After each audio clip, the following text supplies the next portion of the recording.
अच्छा जी, question number 11 में वो कह रहा है कि find the equation of horizontal line through the point 2 कामा -5।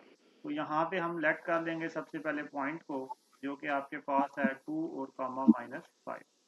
आपने इक्वेशन फाइंड करनी है हॉरिजेंटल लाइन की। तो जब इक्वेशन आपने हॉरिजेंटल लाइन की फाइंड करनी होती है तो उसमें आप फिर जो एक्स कोऑर्डिनेट होता है उसे कंसिडर नहीं करते, सिर्फ और सिर्फ जो वाई कोऑर्डिनेट होता है उसे कंसिडर करते हैं हॉरिजेंटल में। क्योंकि हॉरिजेंटल में आपके पास आ जाएगा जी y इज इक्वल टू -5। -5 को आप इधर ले आएंगे तो ये इधर आगे प्लस हो जाएगा, तो y plus 5 is equal to आपके पास 0 हो जाएगा। तो this is your horizontal equation. इसी तरीके से क्वेश्चन नंबर आपका 12 है। क्वेश्चन नंबर 12 में भी आप लेट कर लेंगे जो आपको पॉइंट दिया हुआ। अब इसमें आपने क्या करना है, क्वेश्चन नंबर 12 की जो स्टेटमेंट है वो क्या लिखी हुई है जी, find the equation of a vertical line through the point 2 -5। तो अब यहाँ पे आप लेट कर लें, लेट पी। और वर्टिकल लाइन अब आपके पास है तो सिंपली आपके पास है वर्टिकल लाइन में ये जो y होगा ये 0 हो जाएगा। आप सिर्फ x वाली कंसिडर करेंगे। x इज इक्वल टू आपके पास आ गया 2, 2 को इस साइड पे ले आएंगे तो x -2 इक्वल टू 0। तो ये आपके पास इक्वेशन ऑफ वर्टिकल लाइन हो जाएगी। इसी तरीके से आगे क्वेश्चन नंबर है 13। अब ये क्वेश्चन हमने प्रीवियसली एक्सरसाइजेस में भी किया है। इसमें वो ये कह रहा है कि आपने इक्वेशन ऑफ लाइन फाइंड करनी है थ्रू द पॉइंट। तो पॉइंट आपके पास है that P -7, 3।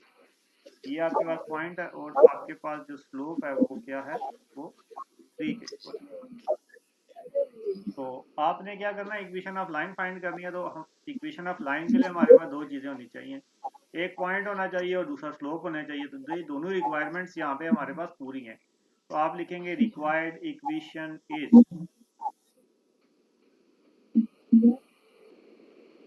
y-y1 is equal to m x -x1।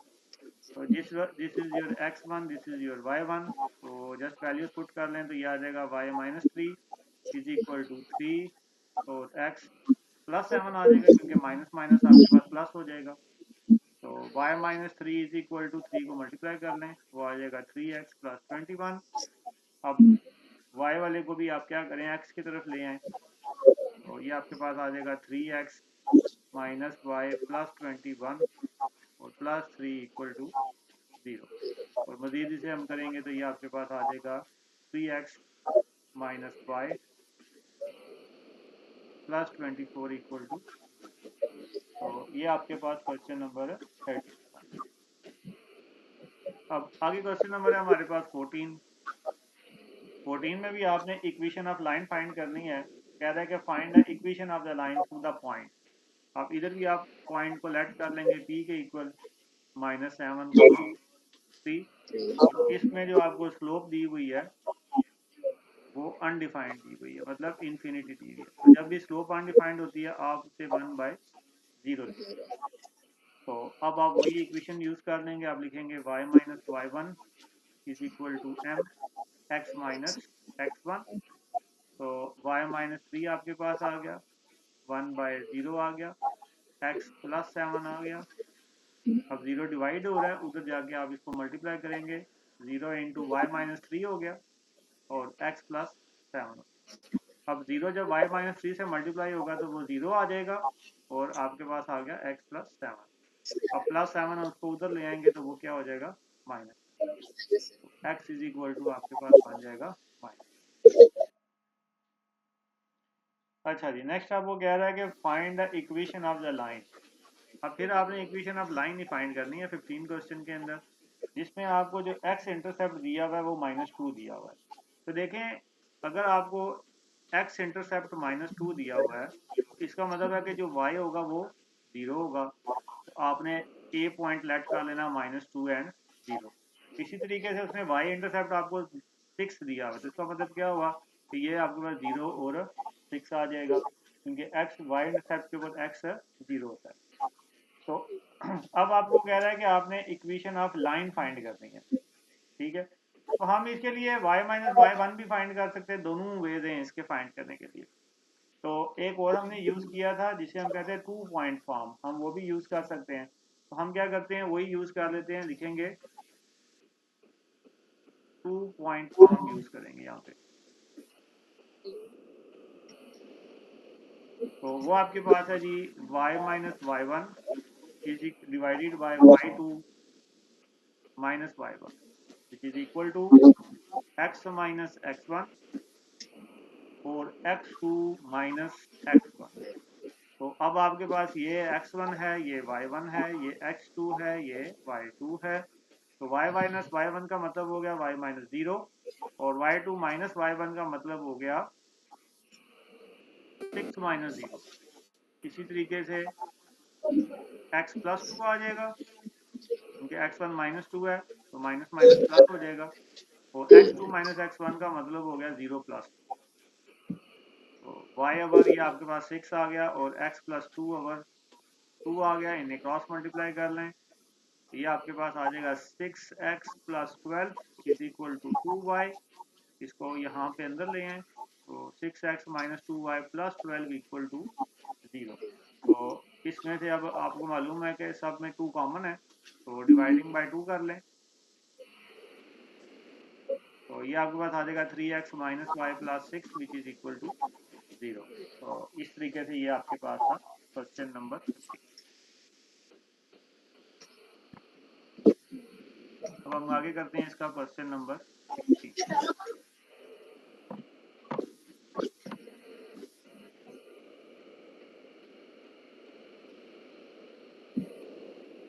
तो क्वेश्चन नंबर 16 में देखिए आपको कह रहा है कि find the equation of the straight line through. ये एक और पॉइंट उसने अभी आपको दे दिया, आप इसे लिख लेंगे let P 4, 5 and perpendicular to the line. अब perpendicular to the line, perpendicular का लफ्ज आ गया तो गिवन स्लोप आपके पास है जी -3/2। इसका मतलब है कि परपेंडिकुलर का लफ्ज आ गया तो फिर रिक्वायर्ड स्लोप आपके पास क्या होगी, क्योंकि परपेंडिकुलर का लफ्ज आ गया ना तो रिक्वायर्ड स्लोप क्या होगी बताएं। 2/3। हाँ जी 2/3 आ जाएगा और माइनस जो है वो प्लस में चला जाएगा।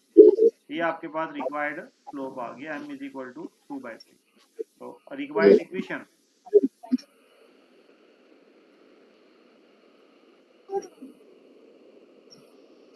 y minus y1 is equal to m x minus x1। तो ये आपके पास आ जाएगा y minus 5 is equal to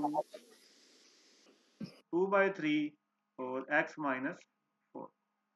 तो इन्हें आप क्रॉस मल्टीप्लाई कर लें, 3 डिवाइड हो रहा है तो जाके मल्टीप्लाई कर लें।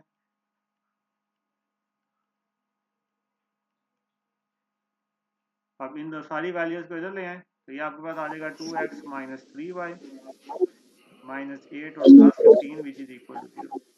तो 2x minus 3y plus 7 which is equal to 0। ये इसकी आपके पास रिक्वायर्ड इक्वेशन पाई जाएगी।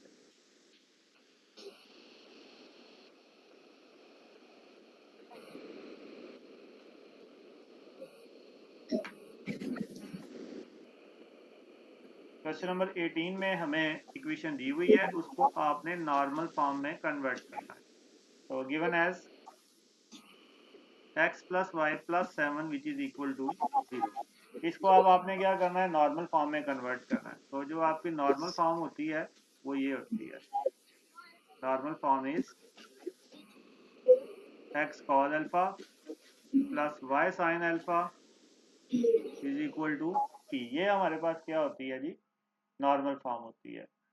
तो अब क्या करना है आपने कि ये जो इक्वेशन आपके पास दी हुई है, सबसे पहले इससे आपने क्या करना है, इसका जिसे कहते हैं ना आर फाइंड करना। आपने इसका ना आर फाइंड करके उस आर से आपने इस पूरी इक्वेशन को डिवाइड कर देना है। जैसे देखेंगे आपके पास है ना x प्लस वाई प्लस 7, आप क्या करेंगे डिवाइडिंग बाय अंडर रूट, जो x का कोफिशिएंट है उसका स्क्वायर और जो y का कोफिशिएंट है उसका स्क्वायर, मतलब 1 का स्क्वायर प्लस 1 का स्क्वायर। फिर इसी तरीके से y के साथ भी आपने डिवाइड कर देना है अंडर रूट 1 का स्क्वायर प्लस 1 का स्क्वायर। इसी तरीके से आपने 7 के साथ भी क्या कर देना है, डिवाइड कर देना है 1 का स्क्वायर प्लस 1 का स्क्वायर और विच इज इक्वल टू 0। तो ये आपके पास बन जाएगा x over under root 2 plus y over under root 2 और plus 7 over under root 2। Equal to 0।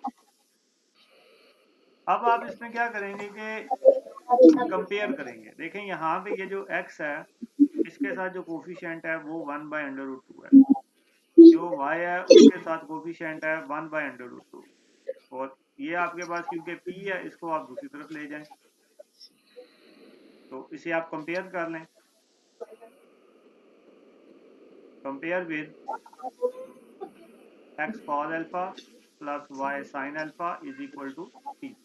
तो ये आपके पास आ जाएगा जी cos alpha is equal to 1/√2। देखें ना x और x है, cos alpha is equal to 1/√2, और sin alpha is equal to वो भी आपके पास आ जाएगा 1/√2, और जो p है वो आपके पास आ जाएगा -7/√2। तो अल्फा इज इक्वल टू आपके पास आ जाएगा cos इनवर्स 1/√2, और क्योंकि हमें अल्फा चाहिए तो हम दोनों में से जो मर्जी यूज कर लें हमारे पास अल्फा आ जाएगा। तो यहाँ से ये आपके पास आ जाएगा alpha is equal to 45 degree, और p इज इक्वल टू आपके पास है -7/2। तो फिर आप लिख देंगे हैंस नॉर्मल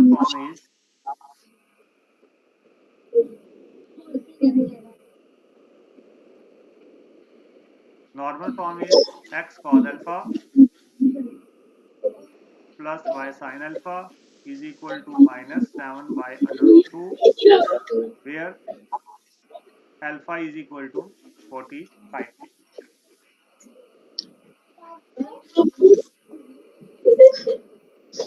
तो अब हम इसका क्वेश्चन नंबर करेंगे आगे 19 में। वो हमें ये कह रहा है कि find the equation of the line through the point, कि हमें एक उसने पॉइंट दे दिया कि let p is equal to 1,4 और पैरेलल टू द लाइन। ठीक है जी, हमारे पास लाइन क्या है, ये 2x plus 3y, 2x plus 3y is equal to 7। ये हमें उसने लाइन दी हुई है, तो हम सबसे पहले क्या करेंगे, यहाँ से स्लोप निकालेंगे। -a/3, तो स्लोप आपके पास आ जाएगी -2/3। जो इक्वेशन दी हो उसमें हम स्लोप इस तरीके से फाइंड करते हैं, -a/3, इसमें फार्मूला यूज किया। तो अब आगे वही है, रिक्वायर्ड इक्वेशन इज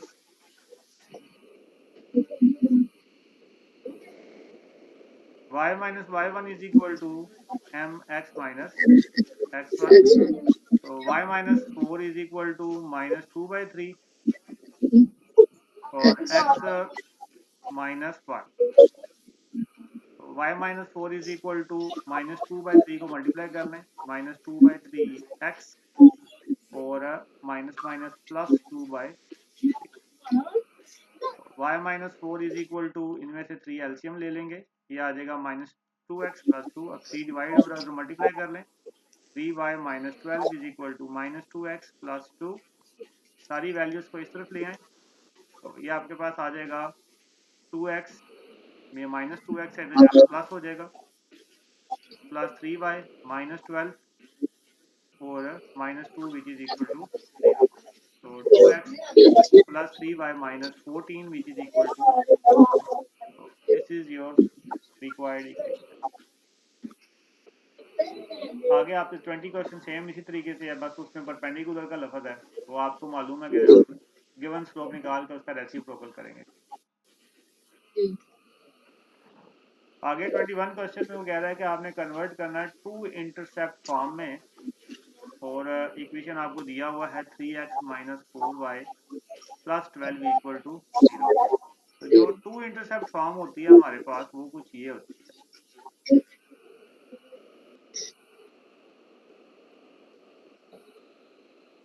वो होती है जी x over a plus y over b और इज इक्वल टू 1। जो मतलब है कि हमें इज इक्वल के इस साइड पे 1 चाहिए, तो हम क्या करेंगे, सबसे पहले इस इक्वेशन में ये जो y है उसको दूसरी तरफ ले जाएंगे, वो उधर जाके -12 हो जाएगा। फिर हम क्या करेंगे, 1 बनाने के लिए -12 से डिवाइड करना पड़ेगा, तो dividing by -12 on both side. तो आप क्या लिख देंगे, 3/-12, साथ में x आ गया, -4/y और साथ में -12, -12 ओवर -12 आ गया।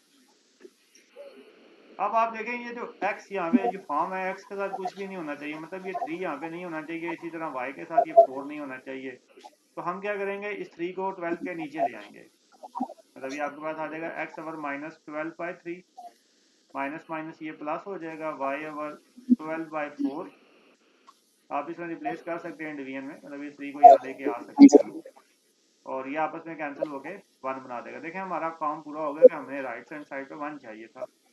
मजीद इसे करेंगे तो ये आ जाएगा x ओवर -12/3, तो ये आपके पास आ जाएगा -4 प्लस वाई ओवर ये आ जाएगा 3 और इक्वल टू 1। तो ये आपके पास रिक्वायर्ड टू इंटरसेप्ट फॉर्म थी।